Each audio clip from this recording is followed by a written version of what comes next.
नमस्कार दोस्तों, मैं विनय दुबे मुंबई से। गुजरात में भारतीय जनता पार्टी की बम्पर जीत हुई है। ये ठीक ऐसे ही है जैसे दिल्ली में आम आदमी पार्टी की जीत होना। इस दोनों ही जीत के पीछे केवल एक साधारण सा कारण है, लेकिन जिसे आप और मैं नज़रअंदाज कर जाते हैं। आज मैं सुबह से देख रहा हूँ बहुत बड़े बड़े पत्रकारों उनके विश्लेषण में भी यह बात कहीं ना कहीं गुम सी दिखी हुई है। ये पार्टी के चुनाव जीतने के लिए सबसे महत्वपूर्ण पैमाना होता है, लेकिन लोग इसे नज़रअंदाज कर देते हैं। मैं आज आपको दिखाना चाहूँगा वो तथ्य जिसके आधार पर आप तय कर सकते हैं कि किस राज्य में कौन सी पार्टी जीत रही है। हमें ऐसा लगता है कि अरविंद केजरीवाल, राहुल गांधी या नरेंद्र मोदी की सभा के बाद मौसम बदल जाते हैं, मतदाता का विचार बदल जाता है। ये फैक्टर है, लेकिन केवल 1%। जो ग्राउंड पे सबसे ज़्यादा महत्वपूर्ण फैक्टर होता है वो है किसी पार्टी के लिए उसका संगठन।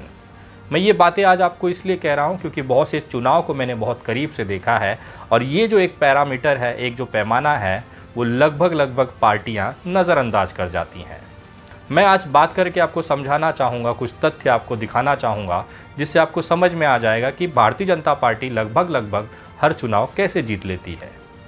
वो 51,782 बूथों पर हुए हैं, जिसमें से 16,207 बूथ ऐसे हैं जो संवेदनशील रहे हैं। ये पूरा गणित इन 51,782 के आसपास घूमता है। भारतीय जनता पार्टी का आपने बार बार अलग अलग प्रोग्राम देखा होगा, जिसमें बड़े बड़े नेता, यहाँ तक कि अमित शाह, जेपी नड्डा और नरेंद्र मोदी जी अपने बूथ के अध्यक्षों से बात करते हैं। आपने एक प्रोग्राम उत्तर प्रदेश में देखा होगा, मेरा बूथ सबसे मजबूत। भारतीय जनता पार्टी अपना जो 90% मेहनत और खर्चा करती है वो अपने बूथों पे करती है। ये बूथ आपको मतदाता को खींच कर लाना और मतदान कराने के लिए सबसे ज़रूरी होता है। सभा, स्टार प्रचारक, बेहतरीन वक्ता, मीडिया चैनल और बाकी जो तथ्य है वो केवल 1% ही प्रभाव डालते हैं, लेकिन जो सबसे ज़्यादा प्रभाव डालता है वो है आपका मतदान केंद्र यानी कि बूथ। इस बूथ पर जिसकी जितनी ज़्यादा पकड़ होगी उसके जीतने के परसेंटेज, चांसेस उतने बढ़ जाते हैं। अगर मैं गुजरात चुनाव का विश्लेषण करूं, जो मैं अभी थोड़ी देर पहले रिपोर्ट्स मैंने चुनाव आयोग के वेबसाइट से निकाली है, उसके मुताबिक 51,700 बूथ वाले गुजरात विधानसभा चुनाव में सबसे ज़्यादा जो बूथ पर व्यक्ति थे वो भारतीय जनता पार्टी के पास थे। एक बूथ पर भारतीय जनता पार्टी के पास 52 लोग हैं। अगर अब संगठनात्मक बात करा जाए तो एक संगठन के पास एक बूथ कमेटी होती है। भारतीय जनता पार्टी ने एक बूथ पर 2 कमेटियां बनाई हुई हैं, जिसमें एक बूथ पर 25 कार्यकर्ता होते हैं। उन 25 कार्यकर्ताओं पर एक निगरानी रखने के लिए बूथ अध्यक्ष बनाया जाता है। यहाँ तक कि भारतीय जनता पार्टी ने एक कदम और आगे जाते हुए हर एक पन्ने के लिए एक पन्ना अध्यक्ष बनाया है। जैसे बूथ अध्यक्षों की लिस्ट होती है 25, तो मेरे अंदाज के हिसाब से, अनुभव के हिसाब से, उसमें 3 के आसपास पन्ना अध्यक्ष होंगे। एक पन्ने पर 10 कार्यकर्ता होते हैं, जिसे आप बूथ के कार्यकर्ता समझते हैं। उन कार्यकर्ताओं को देखने के लिए एक इंसान होता है और उस तमाम बूथ को निगरानी करने के लिए एक बूथ अध्यक्ष बनाया जाता है। इस तरह से अगर हम 2 पन्नों का 2 अलग अलग संगठन बूथ लेवल का तैयार करें तो भारतीय जनता पार्टी के पास 25 और 25 ऐसे 50 बूथ लेवल पर कार्यकर्ता हैं। इसको निगरानी करने के लिए 2 बूथ अध्यक्ष, यानी कि 52 का आंकड़ा अगर आप लमसम पकड़ें एक बूथ पर, तो ये दिखाता है कि भारतीय जनता पार्टी 52 कार्यकर्ताओं को नियुक्त कर चुकी है यहाँ आज 2022 के समय गुजरात के विधानसभा चुनाव में। ये जो 52 टोटल जो कार्यकर्ता है, जिसे आप बूथ के कार्यकर्ता कहते हैं, ये जाके घरों से मतदाताओं को खींच के लाते हैं और चुनाव लड़वाते हैं। इनका कार्य केवल अपने लोकल वार्ड के अंदर, एक वार्ड के अंदर 1400-1500 मतदाता होते हैं। इस वार्ड के अंदर, एक बूथ के अंदर, एक मशीन के ऊपर इस तरह के मतदाताओं को खींच के लाकर मतदान कराना, अगर आपके पास लोग ज़्यादा हैं तो आपको मतदान पड़ने की जो चांसेस हैं वो बढ़ जाते हैं। अगर मैं बात करूं कांग्रेस की, तो कांग्रेस के पास एक बूथ पर केवल 10 लोगों का टीम है। यही आम आदमी पार्टी का जो आंकड़ा है वो 5 के नीचे है, और जो ओवैसी की पार्टी AIMM है वो बहुत ही दयनीय हालत में है संगठन के मामले में। केवल 1 का एवरेज एक बूथ पर इनका बन रहा है। अगर एक बूथ पर 52 के हिसाब से कैलकुलेट किया जाए तो भारतीय जनता पार्टी के पास 26,92,664 बूथ कार्यकर्ता केवल गुजरात के अंदर हैं। अगर कांग्रेस की बात की जाए तो 5,17,820 कार्यकर्ता गुजरात के पास है। आम आदमी पार्टी का ये आंकड़ा 2,58,000 के आसपास है और एमआईएम की हालत 50,000 के आसपास भी नहीं है। यही सबसे बड़ा कारण है जहां पर चुनाव गड़बड़ होता है। अगर आपको साधारण भाषाओं में बताया जाओ तो ये तो बूथ कार्यकर्ता है, लेकिन जिस दिन मतदान होता है उस दिन और संख्या में लोग बूथों पर काम करते हैं, जिसमें पोलिंग एजेंट होते हैं, टेबल पे कार्यकर्ता बिठाए जाते हैं और एक बड़ा कार्यकर्ता का तबका होता है जो घरों से, अपने वाहनों से, अन्य साधनों से आपको बिठाकर मतदान केंद्र तक ले जाते हैं, वोट कराते हैं और वापस आपको घर छोड़ते हैं। भारतीय जनता पार्टी के पास इस समय सबसे ज़्यादा एक अंदाज़न 150 लोगों का एक टीम जो केवल एक बूथ पर काम करता है। अगर ऐसा माना जाए 1500 वोटरों के, मतदाताओं के एक बूथ पर 150 कार्यकर्ता अगर भारतीय जनता पार्टी के हैं, मतलब एक कार्यकर्ता के जिम्मे केवल 10 मतदाता होते हैं। उस 10 में से अगर वो 6 मतदाता भी अपने पाले में ले आकर वोटिंग करा देता है तो 60% वोट आपको दिखने मिल जाता है। और यही कारण है कि गुजरात में जो 52% मतदान इस बार हुआ है उसका सबसे बड़ा कारण बूथ पर इनके टीमों की तैनाती का है। कांग्रेस की अगर बात किया जाए तो एक मतदान वाले दिन 15 लोगों की टीम काम करती है। इसका मतलब 100 वोटर पर एक कांग्रेस का कार्यकर्ता है। इसमें बहुत तकलीफ बढ़ जाती है 100 वोटरों को पहुंचना सुबह 7 बजे से लेके शाम को 5 बजे तक और उनको वोट कन्वर्ट कराना। तो कांग्रेस की जो हालत आज 29-30% पर है, 23-24% पर है, वो इसी कारण से है।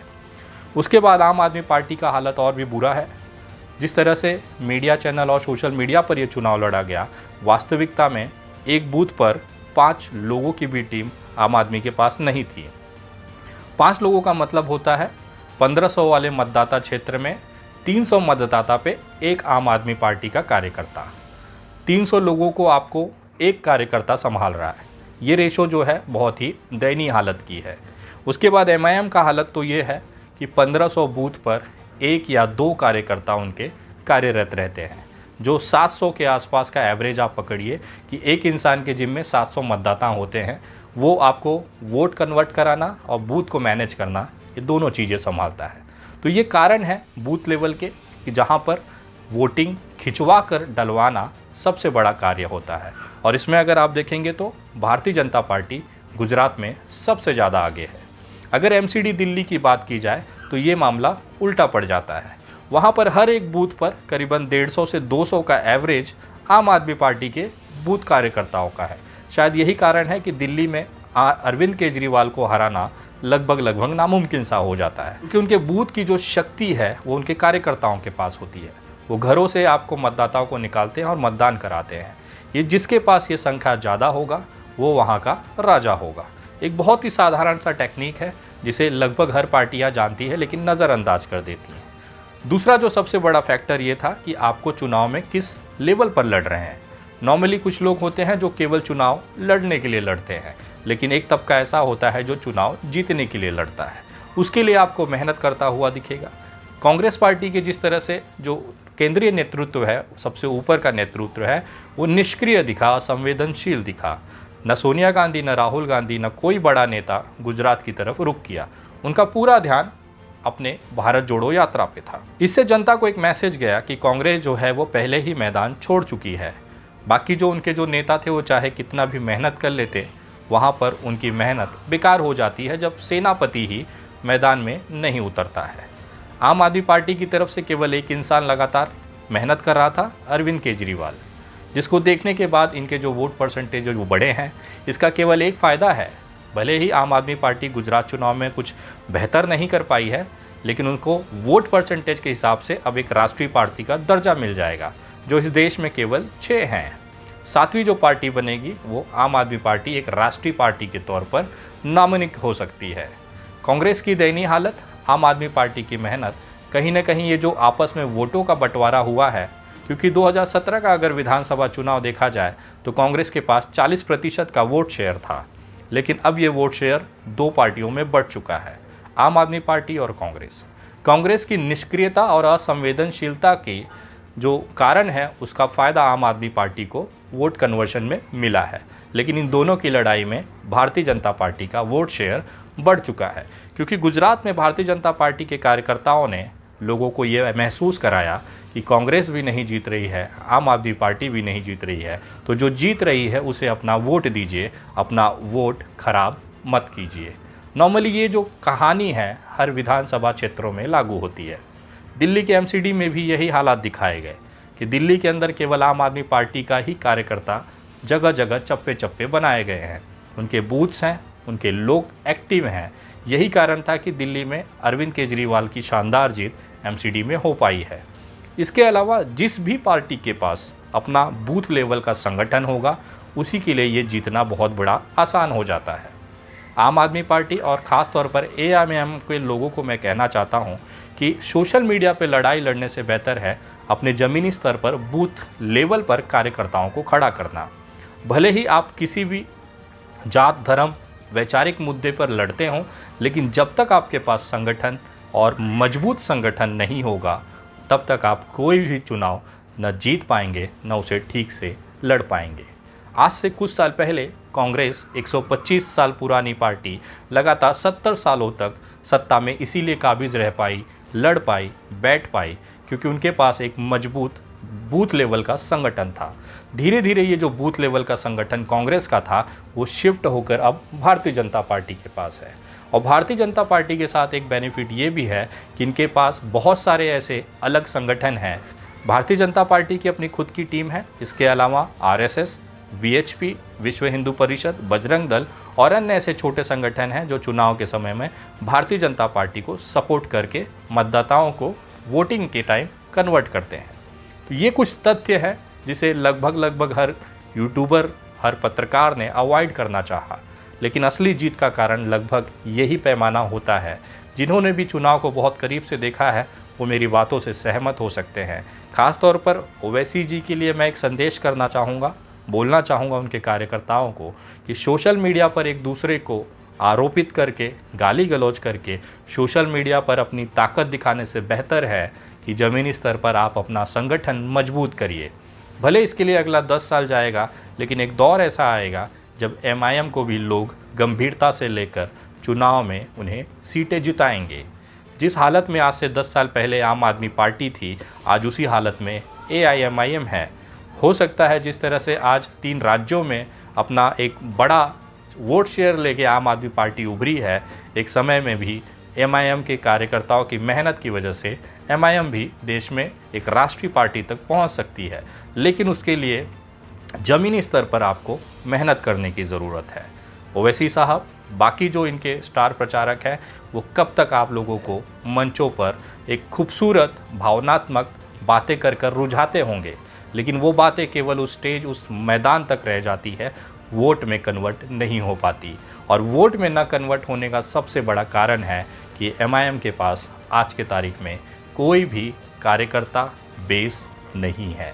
ये रिपोर्ट आपको कैसी लगी इसके बारे में कमेंट करके ज़रूर बताएं। वीडियो को शेयर करें और वापस मिलेंगे अगले किसी ऐसे ही ज्वलंत मुद्दे पर। तब तक के लिए जय हिंद, जय महाराष्ट्र।